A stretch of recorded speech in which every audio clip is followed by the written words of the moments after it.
皆さん、こんにちは。格ゲーライターのベックスです。この動画では、エボジャパン2024で SNK ブースにて出展されていた新作格闘ゲーム、画廊伝説シティ・オブ・ザ・ウルブズの私有レビューをお届けします。今回の私有では、ブーススタッフの方にサポートを受けながらプレイできたため、その模様をお届けします。はい、ここからね、ゲームをプレイしていくんですけれども、今回は、このやり取りをですね、テロップで流しながら、後入れで私、ベックスの声で解説やレビューをお届けしたいと思います。で、まず、この画廊伝説シティ・オブ・ザ・ウルブスについてなんですけれども、25年前にアーケードで稼働した画廊マーク・オブ・ザ・ウルブズ、こちらの続編となっている模様です。なので、今回使えたキャラクターっていうのも、そのマーク・オブ・ザ・ウルブズ、MOTW って言いますね。で、使えたロック、テリー、ホタル、グリフォン・マスクに加えて、新キャラクターのプリチャーの5人が使えました。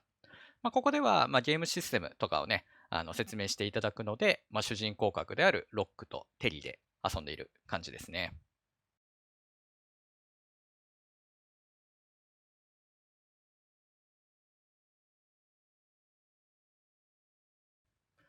はい。で、ここからですね、早速新システムの紹介になってるんですけど、1個目はね、SPG、セレクティブポテンシャルギアっていうシステムの説明ですね。これは MOTW の時に、TOP、タクティカルオフェンシブパワーって呼ばれてたシステムをブラッシュアップしたものになってます。体力ゲージの序盤、中盤、終盤にセットして、自分がその体力状態になると SPG 状態になるっていうものですね。で、まずその SPG 状態、いろいろ特典あるんですけど、特徴的なのが、このレブブローって呼ばれるものですね。これ、相手の攻撃を受け止めながら攻撃ができるっていう攻防一体の技になってまして、お互いね、こうやって使っていくんですけど、なかなかね、強力な技っぽいんですけど、この相手のレブブローを返すには、自分も、そうだね、見てからレブブローを打つみたいな、レブブロー返しみたいなのが、大事みたいです。で、このレブブローを使うには、後ほどね、紹介するレブゲージっていうのが、15%ぐらい上昇すると。なんでね、何度も打てるわけじゃないんだけど、強力だから、使う場所を選んでいって、打ってこよう。でね、これね、そう、空中版があるっていうのがね、なんか新鮮でした。へーって感じでしたね。そう、こうやってね、空対空勝てるんですよね。飛び込む際に相手が対空意識してるなって思っても、なんか結構強気にね、飛び込めるっていうのは、ちょっとね、面白いんじゃないかなと思いましたね。ここからはですね、COTW の重要な新システム、レブシステム周りの話になっていくんですけど、まず画面下部にレブゲージってのがあって、最初は0%。で、この COTW にはレブアクションって呼ばれるものがいくつかあって、そのレブアクションをすると、レブゲージが増えていく。で、レブアクションの一つが、強化した必殺技を使うレブアーツ。ロックのね、今の黄色く光りながらダブル烈風剣打ったのが、レブ版の烈風剣。25%ぐらい使うっていう話ですね。で、ポイントなのが、このレブアーツは他のレブアーツにキャンセルできるよっていうところで、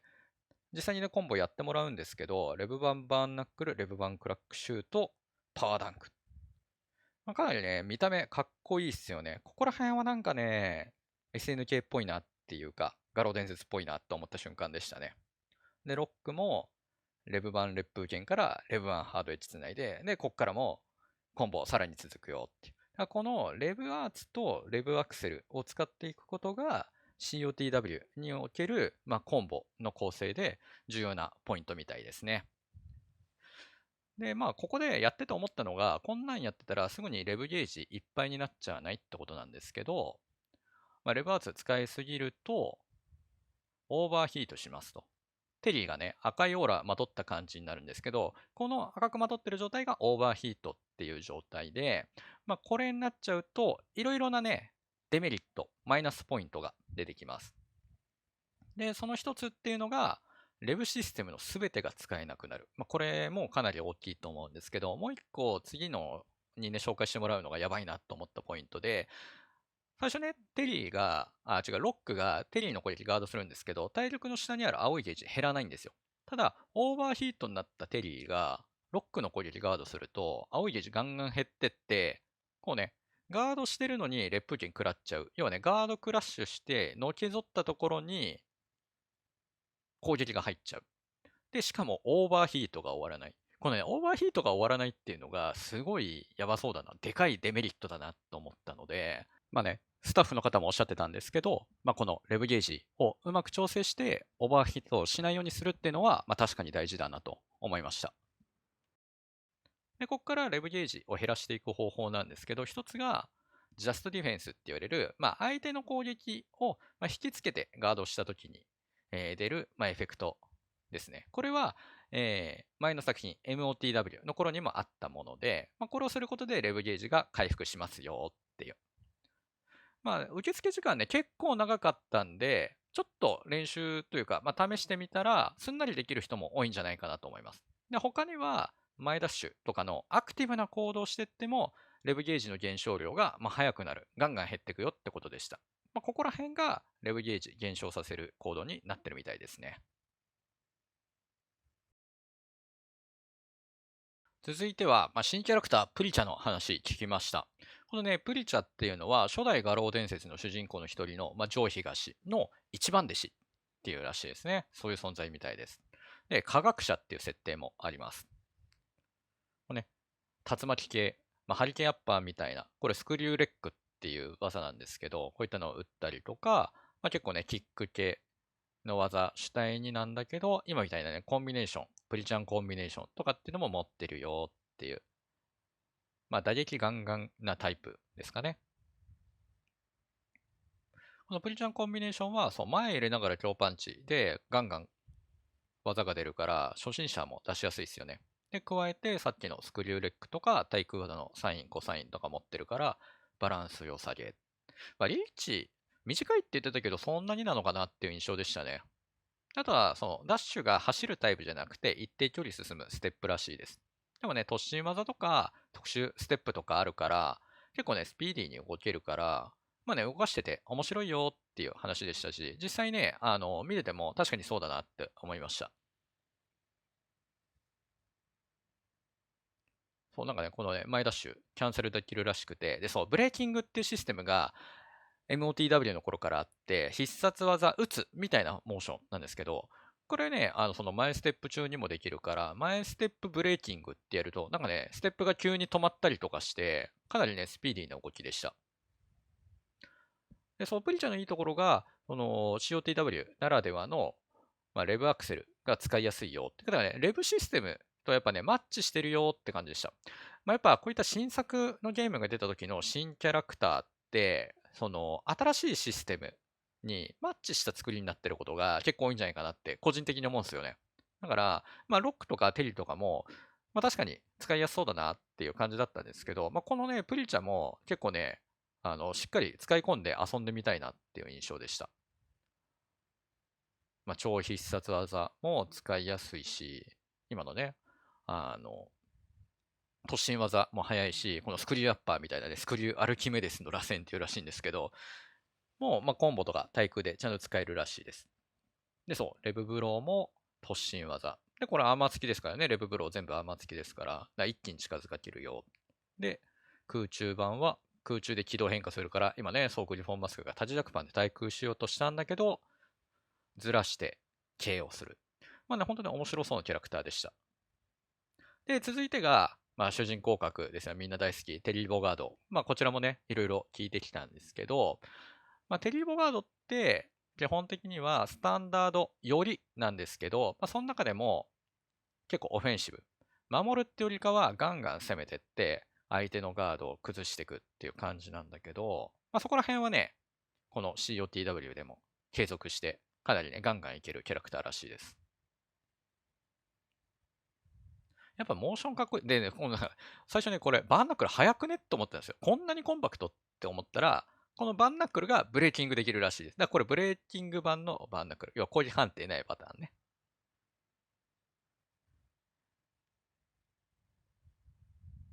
で、ほんとね、使いやすい、バランスがいいよって言ってました。で、そう。目を見張ったのがこのコンボね。かっこいい。終わりかと思いきやまだ続くっつって。もういくつ今、技つないだって感じでしたよね。体力半分ぐらい減ってるんですよね。で、しかもパワーゲージとか使ってないっていう。で、パワーゲージ使ったコンボだと、バストウルフ決めた後に、まだコンボが決まると。ここら辺もね、かっこいいですよね。今のだとバスタウルフから、レブアーツ版のパワーダンクして通常パワーダンクで締めたって感じなのかな。で、ここでレブシステムのちょっと補足入ってるんですけど、ガードさせると相手のレブゲージ溜まっていきます。で、テリーはガンガンガードさせていく、押し込んでいくキャラなんで、相手のね、レブゲージをこう増やしやすい、オーバーヒートを誘発させやすいっていうところで、この COTW にかなりね、合ったキャラクターみたいですね。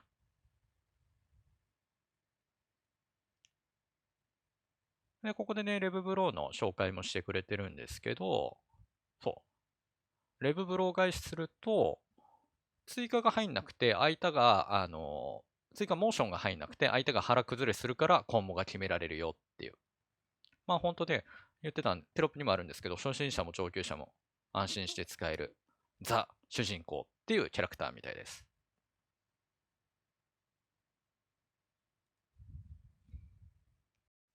で、ここはね、また補足的というか、さっきのレブゲージの減少に関する話になってるんですけれども、レブゲージ減少させるのはジャストディフェンスかアクティブな行動。で、もう一個あって、それがね、ヒドゥンギアっていうシステムなんですよ。このヒドゥンギアは今回公開されていたコマンドリストにも名前は出てたんだけど、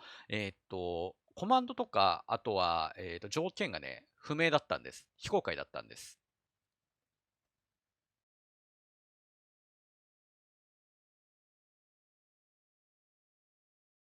で今回ね、特別に、ちょっとね、テリーのヒドゥンギアを出してもらいました。